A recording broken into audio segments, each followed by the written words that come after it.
அனைவருக்கும் வணக்கம். குழந்தைய தெய்வம் ஒண்ணுன்னு சொல்லுவாங்க. ஏன்னா, குழந்தையோட மனசு கள்ளங்கபடு இல்லாத வெள்ளை உள்ளம் கொண்டது. அப்படிப்பட்ட வெள்ளை உள்ளத்துல தான் இறைவன் வாழக்கூடிய இடமா இருக்குதுன்னு சொல்லி ஞானிகள் சொல்றாங்க. நீங்க ஒரு குழந்தைய எடுத்துங்க, எந்த குழந்தையா அது ஏழை குழந்தையா இருக்கட்டும், பணக்கார குழந்தையா இருக்கட்டும், அதோட ஃபேஸ் பார்த்தீங்கன்னா தேஜஸா பிரைட்டா இருக்கும். ஆஹ் நான் இது எதுக்கு சொல்றேன்னா, அது குழந்தையா இருக்கட்டும், சில பெரியவர்களா இருக்கட்டும். அவங்க பார்த்தீங்கன்னா, சில பெரியவங்க வந்து வெள்ளேந்தியா இருப்பாங்க, கள்ளங்கபடு இல்லாத இருப்பாங்க. ஆனா அவங்க வந்து எப்பயுமே வாழ்வில மகிழ்ச்சியா இருப்பாங்க. புகழோட உச்சியிலையும் ரொம்ப பெருமையாவும் இருப்பாங்க. அது அவங்க உயிரோடு இருக்கும்போதும் சரி, மறைஞ்சதுக்கு அப்புறமும் அவங்களோட புகழ் பன்மடங்கா இருக்கும். அதுக்கு காரணம் அவங்க கள்ளங்கபடு இல்லாத மனசு. அது உள்ள இறைவன் வாழக்கூடிய இடத்துனால அவர் பிளஸ் பண்ணிட்டே இருக்காருன்றது தான். இந்த ஒரு சூழல்ல நான் ஒரு நிகழ்வுல பார்த்தேன், அனுபவிச்சேன். அதை உங்களுக்கு பதிவு பண்ணணும்னு நினைக்கிறேன்.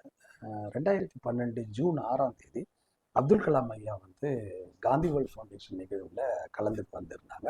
அப்போ என்னோட குழந்தைங்க அவரை சந்திச்சு 2 பேரும் பேசுறதுக்கான ஒரு அரிய வாய்ப்பு அவங்களுக்கு கிடைச்சது.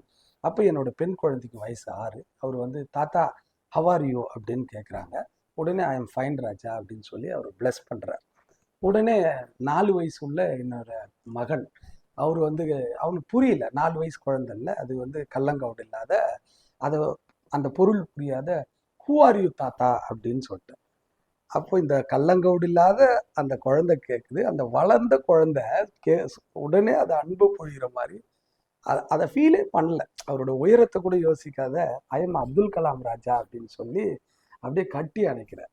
இதுல இருந்து நம்ம அதுல ஒண்ணு புரிஞ்சுக்க வேண்டியது என்னன்னா, அந்த கள்ளங்கவுடு இல்லாத ஒரு எண்ணத்தால தான் அவர் வாழும் போதும் அந்த அளவுக்கு உயரத்துல இருந்தாரு. இன்னைக்கு நம்ம கிட்ட இல்லையானாலும் அவரோட உயரம் 4 மடங்கு பெருசா ஆயிட்டே போகுது.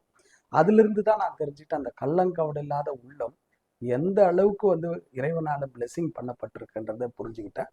அதே மாதிரி இன்னைக்கு ஜனவரி 12 சுவாமி விவேகானந்தரோட பிறந்த நாள்.